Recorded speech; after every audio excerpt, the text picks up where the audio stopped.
Good evening, everyone. My name's Tanya Plibersek. It's a great pleasure to be here with so many friends of the McKell Institute tonight. I will start by acknowledging the traditional owners of the land that we're meeting on tonight, the Gadigal people of the Eora Nation, and pay my respects to their elders. So it gives me particular pleasure to welcome Congressman Barney Frank. He's had a professional career of remarkable achievement, the first decades of it, as he so remarkably describes in his memoir, at some personal cost. West Wing writer and director Tommy Schlamme was in Australia earlier this year, and he said he thought of West Wing as a love letter or a valentine to public service.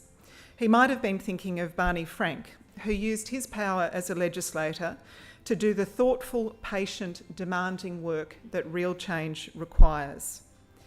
In his memoir, Barney Frank wrote, "There's a price to pay for rejecting the partial victories that are typically achieved through political activity. When you do so, you discourage your own foot soldiers whose continued activity is needed for future victories. You also alienate the legislative partners you need." I'd add that the price you pay for rejecting partial victory is often no victory at all. And we know, of course, that our own former Prime Minister, Gough Whitlam, a hero of many in this room, said only the impotent are pure. The same sentiment, I think, expressed differently. Congressman Frank fought many fights and won many victories, from the high profile, such as the Dodd-Frank Act to better regulate the banking system and to protect consumers, to the incremental successes in the cause which he says took up more of his time as a legislator than any other, promoting more affordable rental housing. He's been a strong supporter of free healthcare, which he has argued works for Congress, works for the military, even for prisons. Why then deprive other US citizens of it? He's known best perhaps for his patient and persistent work for the rights of LGBTI Americans. As a long-time supporter myself of marriage equality, it's been wonderful to see the victories for marriage equality in the United States and other countries, and I can't help feeling disappointed that Australia, a nation that's so progressive on so many fronts, has not yet made it. We don't need a court decision like the United States. We don't need a referendum like they need in Ireland. We can just make the decision through our parliament, and yet we haven't yet. It's, of course, important to say that we've got quite different political system from the United States, and watching the primaries at the moment, I'm kind of relieved about that to a degree. But we have so many challenges in common on economic growth, inclusive economic growth, and the threat of inequality to our citizens and also to the strength of our economy more generally, on the role that government should play in reducing that inequality and improving the lives of our citizens. And I'm hoping that Congressman Frank will tell us a little bit about his views on those issues. And I'm hoping perhaps that he'll be able to explain to us one of the great mysteries of life to me, why so many ordinary Americans feel so terrified by the idea of affordable healthcare that would deliver such a benefit to the lives of ordinary working people in the United States. Congressman Frank remarked in his memoir that when he first entered public life, being gay was despised while being a public official was highly regarded. He wrote, "When I retired from Congress in January 2013, the divergent reputations of elected officials and homosexuality persisted, but with one major difference: the order was reversed. With more principled and pragmatic advocates for inclusive growth, like Barney Frank, perhaps we can resurrect the reputation of those of us in public life." Thank you.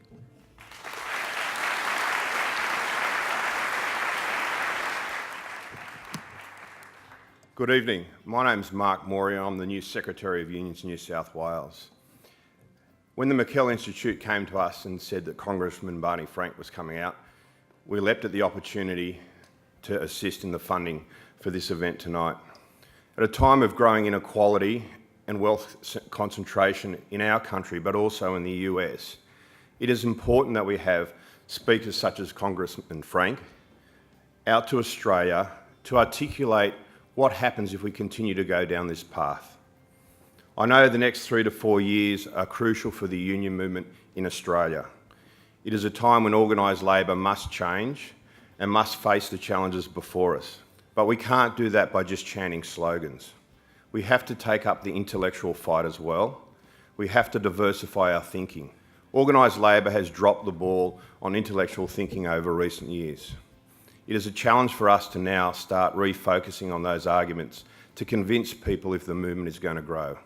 I know Congressman Barney Frank has a number of ideas that he'll express tonight. We had time with him yesterday. He took us through a number of those ideas and a number of the challenges before us. But also, there is hope at the end of the tunnel. He articulated changing natures and changing thinking in the States, how working people are rising up and actually saying, we don't agree with the concentration of wealth. That's an important thing to know, it's an important thing to understand, and it's an important thing organised labour has to argue in this country. So without further ado, I'd like to introduce Congressman Barney Frank to the microphone. I want to talk today about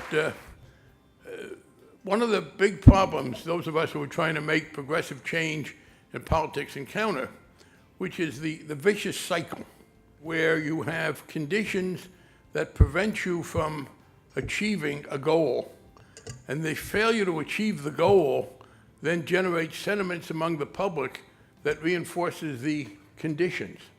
I'll start with the same-sex marriage issue. Our vicious circle there was people were persuaded by others that same-sex marriage would have negative social consequences. Holding a public policy position that says you don't want to let other people do something because you don't like it is a hard thing to maintain. In America, it's called in its most extreme form Puritanism. When the people who left England in the 17th century came to America, and as my partner Jim has pointed out, they were upset at being told they couldn't do what they wanted, so they came to America so they could tell other people that they couldn't do what they wanted. There was no liberalism about it. And a great American writer in the 20th century, H.L. Mencken, described this strain in American thought, said that Puritanism was the haunting fear that someone somewhere might be having a good time. Now, your objecting to someone else's good time doesn't work to get a majority. So people then invent negative social consequences. And the argument was that same-sex marriage would lead to those, that same-sex marriage would destabilize marriage, that allowing two women in love to form a family and legalize their bonds, somehow that would undermine heterosexual marriage. I spent 20 years in America debating that issue, well, 15 until we started to win. And I never got an explanation of what it was about the fact that Jim and I are married, what it was that undermines the marriage. And I guess the only thing I can think of is there was this model that there were in Massachusetts and Maine, where we divide our time, tens of thousands of hundreds of thousands of happily married men who would be very content with their wives in their homes, and then they would read, as happened, that our state Supreme Court allowed same-sex marriage, and they would look at, the guy would look at his wife and said, I could have married a guy. And I don't know, we used to have an advertisement for V8 juice like that. Well, it turned out, of course, that there was nothing negative. But here was the problem. As long as people thought there would be negative consequences, we didn't get the support to institute marriage. As long as we couldn't institute marriage, we couldn't disprove the fact of negative consequences. We got a breakthrough when a judge in Massachusetts decided that we could have marriage. And that's when I knew it was over. It was almost in military terms like a beachhead, because once we got marriage in Massachusetts, it became impossible to argue that there were any negative social consequences. So I do have a recommendation for you here. Look at the arguments that were made against same-sex marriage in my country, and then look at the arguments that are being made against it here. I guarantee you they will be identical. In fact, I would recommend take some of those American arguments from 10 and 15 years ago and the arguments you're hearing today, leave off the name of the speaker, and they will be interchangeable. And the relevance of that is that those arguments in the United States turned out to be totally false. And you can look to our experience, and I think, yeah, there are some people who in principle don't think two men should marry each other. And to them, our advice is very simple. If you're a man who doesn't think that two men should marry, don't marry a man. But if two other people want to do it, mind your own business. And I think you will be able to do that. The other vicious cycle has to do with what was mentioned in the introduction. It is true, when I was a young man and I wanted to get into government so I could be influential in changing society, to have less economic unfairness, less discrimination on various grounds, more freedom for people. At the time I started, I will be honest, in the 50s, there was not a lot of environmental consciousness, but we have added that to our list of very important things to do. Opposing silly wars and unnecessary wars and damaging wars. That's the agenda. And I thought, okay, I would like to be an influential person in the government, because that's how you get to make change. But being gay at the time, in 1953 and 54, it was obviously impossible. I will tell you, the notion that we would be able to combat that prejudice was as likely as being able to free yourself from gravity. I mean that. Over time, that changed. And what changed, it's a modification of my first point of example, our reality defeated the prejudice. We stopped hiding. And as we told people who we were, the prejudice lost out. And in a very direct way, you know, there are people who had gay and lesbian friends, relatives, customers, patients, doctors, teammates, students, etc. And in many cases, after a relationship, a friendly relationship of a dozen years or more, the heterosexual finds out that the other person is gay or lesbian. And at first there's a kind of hesitancy, but the argument is very simple. You know, if my being gay made me such a terrible person, how the hell come you didn't notice it for 15 years? I mean, what kind of a negative set of characteristics has no negative impact on you unless I tell you about it? And that helped us defeat it. But as things went on, as was indicated, being gay became less and less of an obstacle to being influential in government. On the other hand, as our union leadership is experiencing, government was becoming less and less popular. And I can answer the question about health care. Again, it's part of the vicious cycle. What we have is this. As the economy in Western nations has progressed, two things have happened. We have gotten wealthier. But unlike the immediate post-war years, when everybody was able to benefit because of the structure of the economy, as globalization has come, as basic manufacturing has left the more developed societies and gone elsewhere, increased wealth in the society has been distributed increasingly unfairly. And again, we broke the vicious cycle in our case for marriage by having marriage in one spot, and we were then able to demonstrate the inaccuracy of the arguments. The question I have now is, what do we do? Where's our breakthrough so we can begin to get enough government action? And I guess we can promote it to what economists call a virtuous circle. If we could start doing things through the government that in fact improve the economic position of lower middle income people, then they would vote for people who would do more of that. Finally, things have reached a point in America where that's turned around. A striking thing this year is no one is arguing that a focus in America on distribution of the wealth, along with support for growth, is a bad thing. I'm very happy about that. I think that augurs well for the future. In particular, I do believe very deeply that if we get a Democratic president, among the things you will see is a reversal of a set of public policies that began with Ronald Reagan that undermined unions. There is now an understanding that the fact that the income of a lot of working people has declined and their share has declined is directly related to the successful assault on unions. We will see some other things, including a greater provision of services publicly. part of the problem with our healthcare was that we had this system where people who were fortunate enough to have good jobs got their healthcare through their employer. And when they were told there was a program to extend healthcare to people who didn't have it, they felt threatened. And I believe you are going to see an increasing recognition that no, trying to help others does not threaten you, especially since, and this is the point, there are people who are themselves employed with healthcare whose children are not going to get the kind of jobs that bring healthcare with them. I do think things are likely to change, and we're going to, I hope, be able to break that vicious cycle. Last point, though, is it does require the discipline of accepting partial victories. You cannot wish reality away. I've said I wish we had better health care. I wish I had been able to get a few tougher things in the financial reform bill. I wish I could eat more and not gain weight. That's probably my biggest wish ever.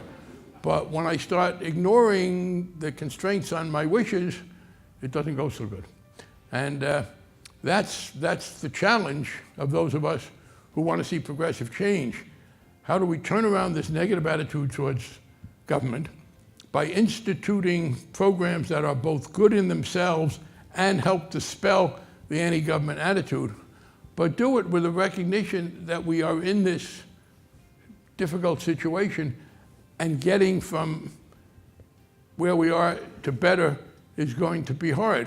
And the last thing I would say, and it really, as was indicated, who was it, former Prime Minister Whitlam, that only the impotent are pure. Jim reminded me of a phrase that I borrowed from a former Hollywood figure. He was talking about I apply it to those politicians who, having been deeply involved, who lost their purity a long time ago, find it politically convenient later in life to denounce the compromises and the reality that got them where they were. And I borrowed a phrase from a man named Oscar Levant. He was a Hollywood fringe guy, but he was talking about the actress Doris Day, who made her big reputation later in life by appearing as a sweet, innocent young thing. And someone asked him if he knew her. He said, "Oh, of course I know her. I knew her before she was a virgin." I am skeptical of those of my political colleagues who have assumed virginity. This is not a chicken and egg story. Which comes first, pragmatism or idealism? You start with your ideals. You don't get involved in government. You don't get coercive power over the people unless it's in the interest of genuinely bettering conditions and improving their lives. But once you have a set of ideals, I believe you are morally committed to be pragmatic. The more serious you are about your ideals, the greater the burden is on you to get them implemented. And idealism, which consists of talking about how much you'd like to see things get better with little regard, if any, for getting there, it makes you feel better. It's a kind of stance of moral superiority. But non-pragmatic idealism never fed a hungry child, never stopped the war, never cleaned up a river, never retarded pollution, never went to the aid of a homeless person. So yeah, I recognize it's precisely because things are tough that kind of pragmatism in the sense of our ideals is important. I close with an optimistic note until we get into this conversation. And I know America has some influence on the rest of the world. I believe we are now going to be showing a positive example if things work well. And it depends on who gets nominated.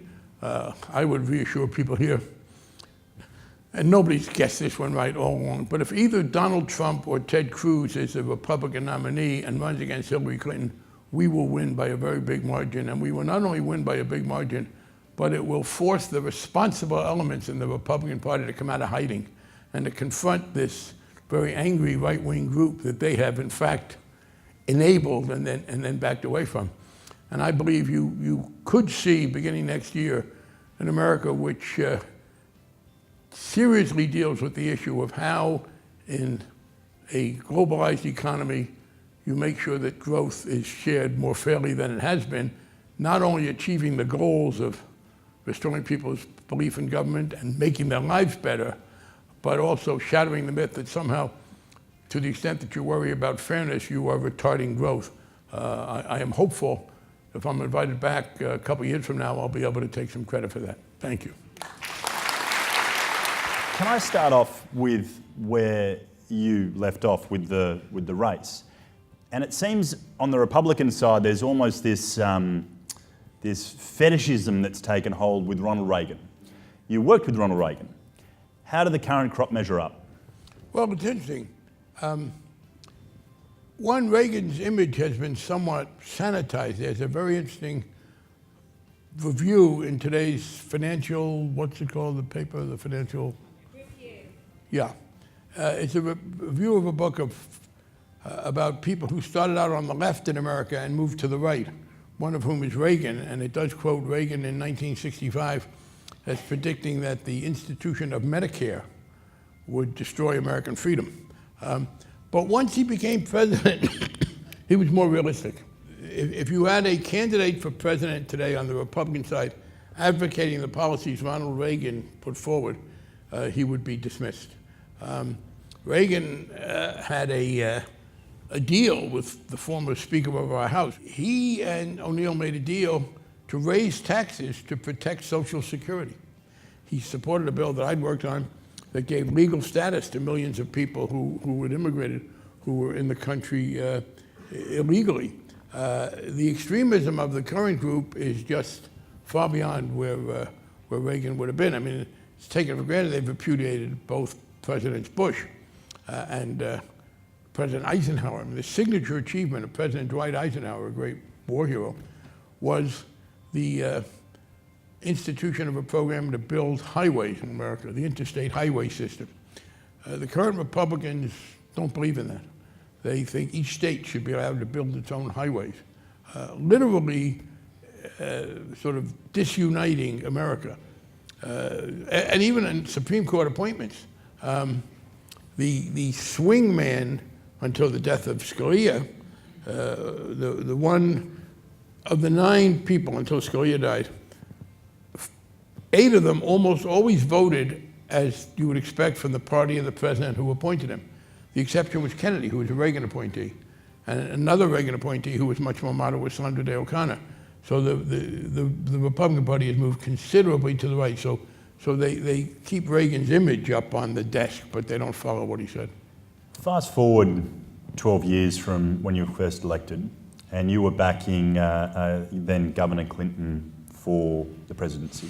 He gets elected and is involved very quickly in the issue of gay people in the military. Tell us the story about where that ends up.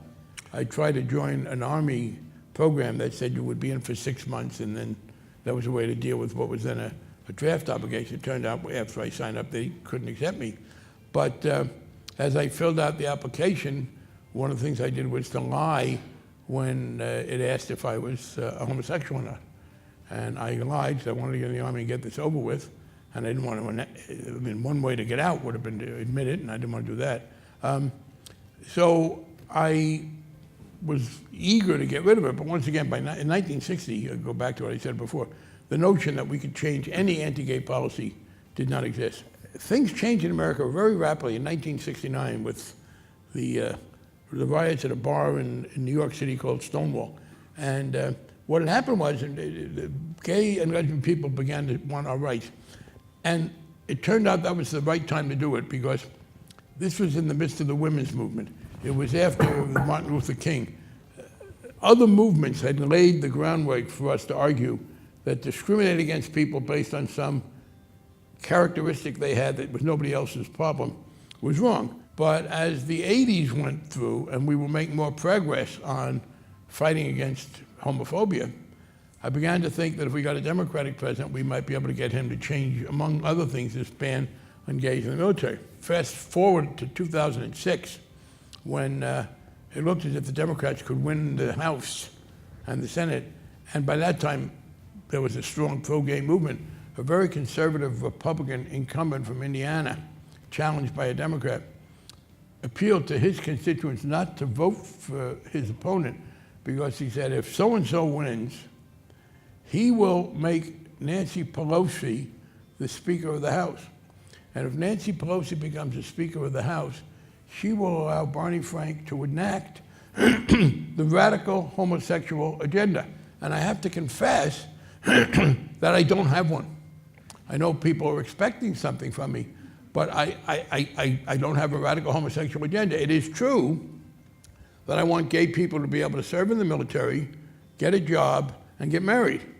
But I ask you, what self-respecting radical in the history of the world would consider serving in the military, getting married, and getting a job to be a worthwhile agenda? I had an intensely bourgeois homosexual agenda. And I made the commitment to myself, beginning in the 80s, that I would decide who was the most electable, the most progressive electable candidate. So, well, Bill Clinton, it turned out, that one I got right, you don't always get him right, that he was the most progressive electable candidate. And early on in a meeting that I had with him, a few members of Congress, I said, would you change this gays in the military? He said, yeah, that sounds about right. People said, well, you shouldn't have made that the first thing he did. I didn't plan to. But a federal judge, and we have this rule of the judiciary in America on these issues, a gay man who was in the Navy sued to not be kicked out, and a federal judge in California said he won. He was right. This was just before Clinton took office. And he had to decide in his first month whether he was going to appeal the decision or not. So without a lot of preparation, he said, okay, I don't appeal. Yes, I think gays should serve in the military. And they whipped up enough resentment, and we underestimated it, that they were able to block Clinton in the Congress. The argument was that it was unfair to 20-year-old heterosexual men and women to make them live with gay people. And I remember debating one of my colleagues, a Republican senator, who said, well, you can't allow this. Barney, you know, you just can't have gay men showering with straight men. And I pointed out to him that both of us, having regularly used the gym in the House of Representatives, he and I had in fact showered together on a number of occasions, and nothing, to my knowledge, had ever occurred that would distress him. But still, Congress voted against it. Here's how things work out. There was the ban on our getting security clearance. We had the policy, and still do, you have it, it's obviously controversial, of giving refugee status, asylum, to people who are being persecuted elsewhere. And we had the problem of people perceiving that there would be discrimination in employment. My proposal to Clinton was that he use the executive power, first of all, to declare that being persecuted because of your sexual orientation or gender identity was now grounds for asylum. And we've had thousands of people get it since then. Secondly, he abolished the ban on security clearance for gay people. And third, he began to implement the policy of ensuring that there was no discrimination based on employment in the federal government. He made great progress on that, but then the Republicans came in and it was in limbo until under the Obama administration. It was very important to abolish the security clearance requirement. You need a security clearance not just to work in many federal government jobs, but to work for a private company that is a contractor with them, an architectural firm, an engineering firm, an accounting firm. I made a public announcement. I obviously do not think, and we talked to the press outside the House chamber where they gather, that I obviously don't think that being gay makes you a security risk. But if the Congress makes it the national policy of America that being gay is a security risk, then I will consider it my patriotic duty to give to the House Committee on Ethics a list of all the gay members of Congress. Now, there were a couple of openly gay members of Congress, but a number who were not, and the way it works in America, if you are gay, the Democratic Party is very supportive of you, the Republican Party is not. So essentially what I said was I would have to out some gay Republicans. And I did that, by the way, under a principle that I had long held to, that the right to privacy does not cut with it the right to hypocrisy. No, you have a right to conceal your sexual orientation. I did it myself for a while. But to conceal your sexual orientation and then, as a public official, oppress others who share your sexual orientation, that's not privacy, that's hypocrisy. So I threatened to oust all these Republican closet cases, and the Republicans backed down and said that they wouldn't do it. What's the conservative Georgian Democrat Senator Sam Nunn? What's the postscript on Sam? that if none had been comparably active in opposing measures for racial justice or economic equality for women or fair treatment of immigrants, if it had been any other group with which we had been identified, that would have been a disqualification from a major appointment. And we're still not quite there. By the way, someone pointed out to me, I didn't realize this, it's because I was able to veto Sam Nunn that the first woman became Secretary of State in American history, because when he couldn't do Nunn, he went to Madeleine Albright. So that was, not all unintended consequences are bad. There can be good unintended consequences. But here's the point, just like with Nunn, if Scalia had been as vituperative in his denunciation of African Americans, Hispanics, immigrants, Muslims, women, he would not have been considered this wholly respectable person. I mean, Scalia was much more scathing in his denunciation of gay people than Donald Trump is of Muslims. And so that shows that we still have a way to go in getting full equality. So fast forward through George W. Bush's presidency, as I'm sure we all wish we could have at the time. You find yourself on the collapse of Lehman Brothers as the chairman of the House Financial Services Committee. How did that happen? Well, I had joined this committee, which had jurisdiction over financial matters, because it also had jurisdiction over two social issues that I cared a lot about. One was the construction of housing, and I have been a long supporter of affordable rental housing. I think we made a mistake by assuming everyone could be a homeowner, and there was no reason why you could not, with adequate funding, build very decent, attractive rental housing. When we won the House back, I became the chairman of the committee, and it was as important an institution in the American government as existed in 2008, 9, and 10. I was in charge of the committee that had major responsibility for helping deal with the crisis and then for refusing it. And people said, boy, that's pretty impressive that you got to be the chairman of this committee. What does that say about how you were regarded? And I said, well, let me tell you, I'll be very explicit. I got to be chairman of that committee because of my intelligence, my parliamentary skills, my knowledge of the subject, the fact that one guy died, another guy lost his election, and the third guy decided to run for the Senate. Because these positions in America are given out according to your seniority in service. Viscount Melbourne, I quote him in America, obviously, Melbourne is a bigger name here. When he was asked in the 19th century what he thought of the Order of the Garter, he said, oh, I am very much a supporter of that. It is awarded with no damn nonsense about merit. And that's how I got to be the chairman. There was no goddamn nonsense about merit. But I found myself working with the Bush administration, and then when they leave, trying to put together the legislation. So let's talk about the legislation, the Dodd-Frank Act. It's the major act that restructured Wall Street. It's named after you. Now, what did you get right in that, and what work is still left to do in that area? When people tell me the bank's too big, I have this question, well, how big is too big? To what level do you want to reduce them? What we said is this: the problem is not the size of the banks, because, by the way, there's no monopoly here. We have enough so they're competitive with each other. What happens, here's the too big to fail argument, what happens when a bank, an institution, is unable to pay its debts?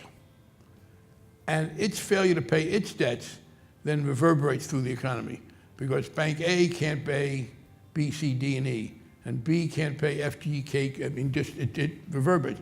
We don't automatically reduce the size of the banks. There is a power to do it. What we say is that if a large institution cannot pay its debts, the federal government steps in, and unlike the situation in 2008, when the company AIG couldn't pay its debts and the federal government felt forced under Bush to pay the debts and keep them in business, under our law, the Secretary of the Treasury and the Federal Reserve may pay some of the debts, as much as is needed to prevent this from spiraling downward, but only after they have dissolved the institution. That is, no bank is too big to fail. There are banks that are too big to be allowed to fail without some attention to their indebtedness. And that's what we have in there. Now, the counter argument is, oh, if a big institution is going to fail, people will not allow that to happen. There'll be political pressure to keep it alive, and so it won't work. The answer is anybody who said that was not there the last few years. No, the institutions will fail. So I do think we got that right, and here's the proof of it. We don't want them to fail, so we have this mechanism to deal with it if they do. But further, we have a set of regulations, restrictions, and supervisions that try to keep them from failing. And the argument from the conservatives was, oh, being designated as systemically important is a great favor that the government does to you because it means your debts will be paid. Well, it means some of your debts will be paid, but only after you've been abolished. And the key answer, and you are subject to much tougher rules. And the overwhelming evidence here is this. Every financial institution which has been threatened with being designated has fought like hell to stop it. The second thing we have done, we banned the kind of bad mortgages that caused the problem. We recognize that the incentive of the lender to be careful has been dissolved by this method of securitization. So we just said you can't make these kind of loans. We put in our own standards. And finally, we have the derivatives, these financial razzle-dazzles. And they were unregulated. And the basic problem was this. Before the law was passed, AIG was allowed to, they came to the federal government in two tranches, because they didn't even know it themselves. And ultimately, they told the Federal Reserve that they were $170 billion in debt, $170 billion more than they could repay.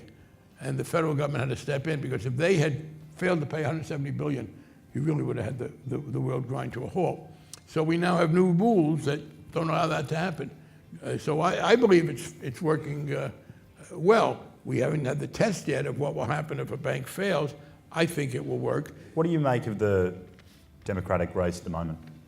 I'm a supporter of Hillary Clinton. I am surprised that Sanders is doing as well. There is a great consternation on the part of most Democrats, including the most progressive, effective members of Congress, that if Sanders is nominated, we will lose badly. Now, we have a situation where the Republican nominee at this point is probably going to be Trump or Cruz. If it's either Trump or Cruz, which appears likelier, Hillary Clinton would beat either of them badly.